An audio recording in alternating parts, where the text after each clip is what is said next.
For cheap MT, head over to aoa.com and use coupon code JACOB for 3% off at checkout. What is going down, everybody? It's Unbeatable Jacob. We have confirmation that a new Galaxy Opal Chris Webber is coming into 2K21 MyTeam. So if you guys want to see gameplay on this Chris Webber card once he actually drops, go ahead and leave a subscription on my channel because I am ready to lock in for this set. All I need is the last card that we do not know who it's going to be yet.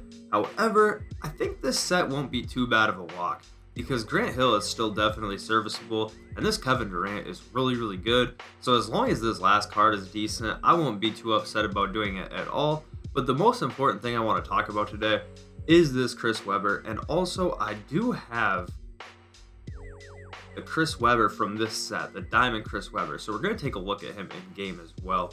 I think at worst, this Galaxy Opal Chris Webber is going to be very similar to Blake Griffin, but the potential on this card, I feel like, is a lot higher because I think they can do a lot to make this card better than Blake defensively. But first things first, gonna hop into freestyle and just take a look and see how this Diamond Chris Webber moves and just kind of what he looks like on the floor, because a lot of the stuff is probably going to be copy and pasted on the Galaxy Opal from this card, other than the stats and badges. So he is 6'9" with a 7'3" wingspan. On court, he does look pretty big for only being 6'9", especially because he does have a big player build. As you can see here, he doesn't have like a skinny player build by any means. It's actually one of the bigger ones, so that's good for defense, definitely. It's not confirmed or anything like that these are the dribble sigs he will have on his Opal, but the full court dribble sigs are not bad whatsoever, so I wouldn't be surprised if they don't bother to change them. In the half court setting though, kind of just see how he can move here. Definitely kind of strange, to be honest with you. It just doesn't feel super natural by any means moving with him, but if he does get a faster speed increase on his Opal, I could see how he would be decent. Seems like he has okay dunk packages, and his jump shot is base 22, but yeah, I kind of remember using this card a little bit better now. His release point is really low. If you see here, when he goes up for his shot, he kind of releases it from like the front of his face, so it's kind of easy to close out on just because of the upper. It's kind of like a straight line drive type shot, so I don't really know how to feel about that. And honestly, like, normally I can kind of guess and tell if a card is going to be good just by comparing the lower version of it to it, but this one's really just going to be up in the air, to be honest with you. Like, none of these dribble sigs are wild. The jump shot base is good, but it's a poor upper, so everything's just kind of up in the air about this card, to be very honest with you.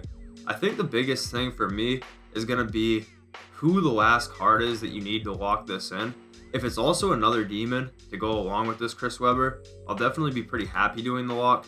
If it's a mediocre card and I end up only using Kevin Durant and Grant Hill from the set, it'll be pretty sad to have to do, but I'm going to do it regardless. I just don't really, not bothered. Like, I have enough MT, so I'm going to go ahead and do it. I'm going to get the card, but I think the biggest thing that I'm hoping for with this card is if, by the grace of God, I doubt they'll do it, but they decide to change the upper on his release, and maybe if they gave him a better size up escape instead of this one, that would be cool as well.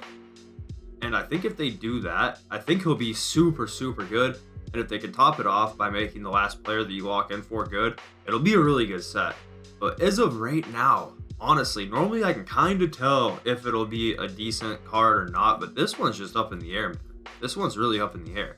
Like, it's very hard to tell at this stage, but I'm going to lean on the side of, even if they don't change any sigs or any sort of jumper on him, like if they change nothing and just upgrade his badges and stats from his diamond, he'll still be a top power forward in the game, but it's just a wonder if they'll make anything different.